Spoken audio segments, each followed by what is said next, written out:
What is up, everybody? Welcome back to the channel. We finally got some goodies back from the powder coat shop, and I'm excited because now we can finish up the plumbing up front. Let me show you. Just picked up these bad boys from Powder Coat, aka 6651 Customs. Big shout out to them, you guys. I am excited. I can't wait to unwrap these, but let me show you what we did on the fender, because you guys remember all the cutting that we had to do. We went ahead and cleaned everything up, all the edges, and we coated everything. I wanted to wait to once we had everything finalized to coat everything, because we don't want any rust behind there or anything like that. But inner fender is nice and coated, ready to go, along with the other one over there. But we're only going to focus on the passenger side because that's the one we need to plumb that cooling system. Now, obviously, you guys know that these radiators, if you guys are going to be running one of these radiator combos from a late model Chevy truck, they don't have a coolant reservoir or even a fill spot, right? So we're going to have to add one of those, not to mention plumb the rest of the heater core and everything else that goes along with the vintage air kit. But let's put this inner fender in, and then I'll show you what we did. Check it out, fellas. We got that thing in. I figured I'd save you guys the trouble of watching me struggle putting this fender on, because you guys watched that last video. We couldn't put the fender on and the inner fender on at the, I guess, separately. I had to put them in together. Pain in the butt. But it is in. And now the purpose of this video, this is going to be using this right here. This is what we're going to be using. And this is basically just a stock Chevy Silverado, Suburban, Tahoe coolant reservoir. And you guys already know these things are not expensive and they look halfway decent. What I really like about it is the discreet look of the top of it. It's black, so that's gonna blend right in. But let me show you how we're gonna mount this thing. So what I did do before we sent the tubs out for powder coat and everything else like that, we kind of were mocking everything in. And again, I wanted to account for that bad boy right there. And I made a couple brackets that are gonna basically hold that in place right in this corner right here, right behind the headlight. I felt like this was the best spot, and this is another reason why we relocated the battery. So the first bracket what we did is I just came up with this little L bracket, just kind of bent it up, and I put a stud on it. Let me get a different angle for you guys. Hopefully that's better, fellas. So again, I just kind of made this little bracket. I mocked that reservoir kind of right in this area, try to figure out the best spot possible, and I made an L bracket right here, and then I welded this little stud on it. And then I actually welded the actual bracket onto the inner fender, so that way it was powder coated and everything. It was cleaned up, and we knew it was not going to move. So that was our first mounting point. Second mounting point is going to be this guy right here. So we just made a kind of small bracket, mocked everything in, and then I put a nut insert on the bottom of that, and I'll show you where that goes here in a sec. But what I want to talk about is the third mounting point, and let me show you what's going on. So these stock Chevy reservoirs, they have this little kind of funky deal slash like built-in clip almost. I don't know if you guys can see it there. Forgive my Sharpie, fellas. We were kind of marking stuff when we were mocking this thing in. But you see, kind of has like a groove, and it has that little basically clip plastic that comes off the back of it. Now I did some research, and the stock Chevy Silverados, they have this basically piece of sheet metal that comes off the fender, and this just kind of slides right in, almost really like a guide. It's really just a guide, and it's really to kind of hold the back of the reservoir from kind of flopping around. And then you have obviously the one mounting point there, and then the one up top there, I should say down below by the outlet. So what I did before we mess with the actual inner fender, where'd that thing go? This is kind of what I did, fellas, and I'm going to show you here on the inner fender here in a sec. But I kind of was trying things, and I wanted to make sure this was going to work. And again, if you kind of try to find a Chevy Silverado fender, you notice that there's like a piece of the fender that kind of sticks out a little bit like this. And all we did is we basically marked it, the spot that it was going to be at, and then just made a slit with the grinder, with the cutting wheel, and then just kind of pried it out a little bit, just kind of manipulated the metal a little bit with the flathead screwdriver. And that'll basically sit in that pocket, in that little, I guess you can call it a guide clip. I don't even know what the proper name would be, but that'll basically kind of slide right in.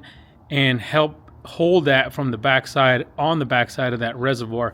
So before I did it on the inner fender, I wanted to make sure we were going to do it correctly. That's why we did that little template. But you can see there's mine right there. Basically same thing. I kind of lined everything up. I bolted the 2 mounting points and then got it nice and tight, marked my permanent area, and then I made a slit on the inner fender here on the tub. And again, same thing. I kind of took a screwdriver, manipulated it a little bit, pried it out a little bit, just enough for that thing to clip in. Now let me show you kind of what this looks like once it's in there. See if I can, I might not be able to do this with one hand. So before we mount that thing, I got to mount this bracket. This is the one I was telling you guys about.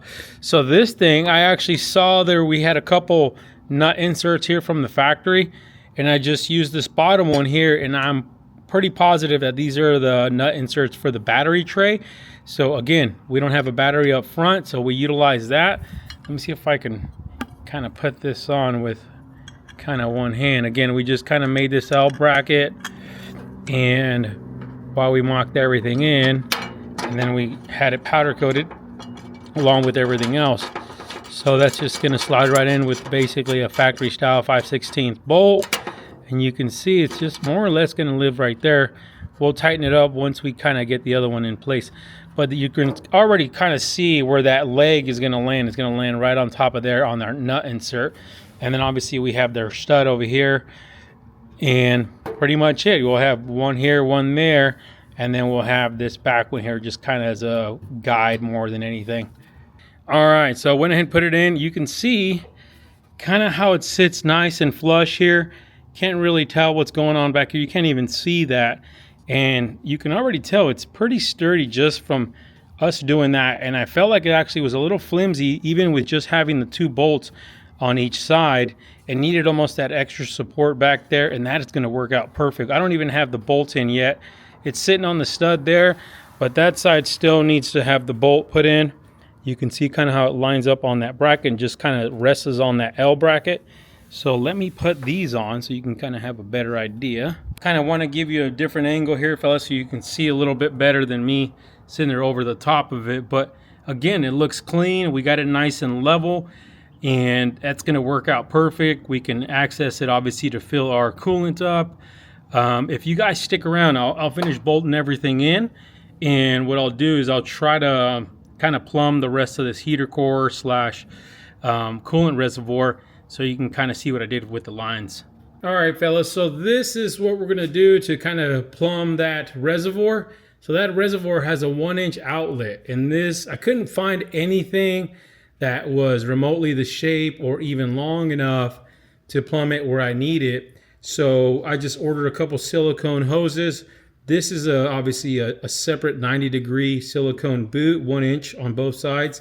And this is just a straight 1 inch. But what I did is I just put a 1-inch barb fitting in there, a coupler there, to obviously join them together. This end will go on the reservoir. It is super tight. I'll show you guys here in a sec. And then obviously this will get plumbed into the heater core. We're gonna wire it there. I'll show you here how I have that. But these are the little clamps that we're gonna be using to seal that up, make sure there's no leaks there. If you guys ever seen the video I have on these, check them out. They're just a heat shrink clamp. Believe it or not, they're from Gates, and they use them quite a bit even on OEM applications to join different hoses and things like that. But yeah, we'll put 2 of these like so, and then seal that up, and then create a good seal, and then I'll put that on so you guys can see what I'm talking about. Check it out, fellas. Not too shabby, huh? I really like how that little valve cover came out. Everything's nice and plumb. We got our AC lines ran, and everything is accounted for. Now it is the next day. Kind of ran out of time the other day, but let me show you guys a quick look at that coolant reservoir. If I forgot to mention, you guys, that coolant reservoir is out of a 2010 Chevy Silverado. Again, kind of what these fans came out of. I mean, these fans really ran all between like 2001 to 2010 for the most part, in case you guys were wondering if I forgot to mention that. But let me show you kind of what we did for that coolant reservoir, how we were talking about that hose that was going to come off of it. I'm really happy how this thing's coming out because, again, I really like this coolant reservoir just because the serviceability is going to be nice. Again, these are relatively available anywhere. Amazon, AutoZone, you name it. If you ever have an issue with it, you can just buy a replacement and then get on the way, get back on the road. Once again, I will try to put a link down in the description below for this stuff. You guys are going to be doing the same thing. But down here, this is what I want to show you guys. You guys can see, remember that 90-degree silicone boot that we were talking about? And then we come down and then route it into the T here, or I should say the Y. Now in the factory, they were basically the same thing. They were wide into the heater core slash pump here. So they usually use a plastic fitting down there, and we opted out for a nice aluminum fitting. I will try to put a link down in the description below. So all that fitting does, it goes from the 5/8 hose here coming out from the heater core area down to 1 inch that goes back towards the reservoir, and then to a 3/4 inch for the actual water pump. But that's pretty much it, fellas. I mean, again, I am super excited. Very happy with the way this came out. The only thing I will say is I wish I could have found a different hose for the 1 inch hose. As you can see, it's kind of really a straight shot, which is not a big deal, but I wouldn't have mind it having come a little bit tighter towards the tub here, just for more aesthetics and everything else like that. But with the silicone hoses, keep in mind, they're not really flexible. They're very rigid. So when you go to try to bend them, you get kinks out of them. So you definitely don't want to do that. So if you're going to be using a silicone hose, they don't have a lot of give. So keep that in mind. So that's kind of more of it's a straight shot down to the water pump here, just because these silicone hoses don't have a lot of give to them.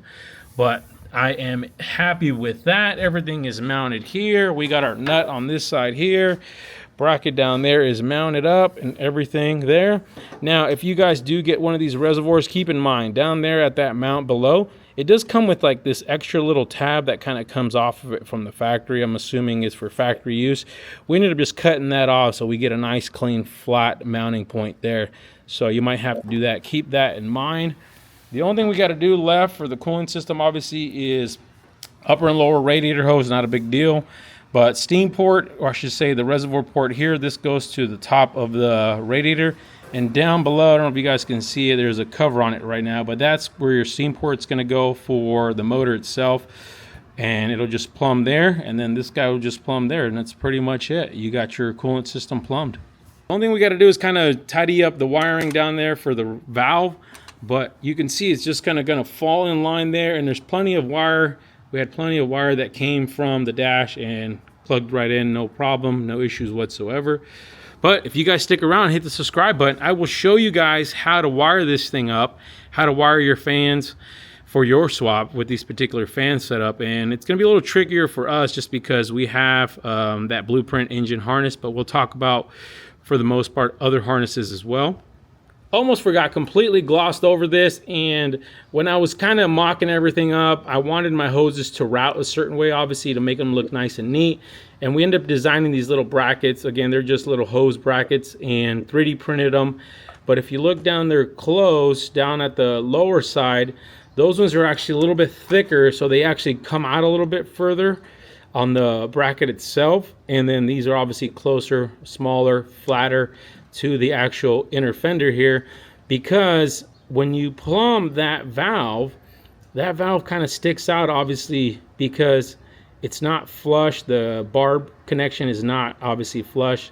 And what was happening when I was kind of trying to do the same thing we did up top, keep them nice and tight to the fender, inner fender there, you were kind of getting a kink, and it was almost taking the hose and kind of like bringing it down like that. So I made those a little bit bigger on the backside to bring it nice and level, so there's no kinks there. So I'm not sure if I talked about that or not, but again, very happy the way this thing came out. It's looking clean, still serviceable, and if you need to remove the inner fender, you technically just undo the clamps and stuff like that, and then you don't technically have to disconnect any of the hoses, which is nice.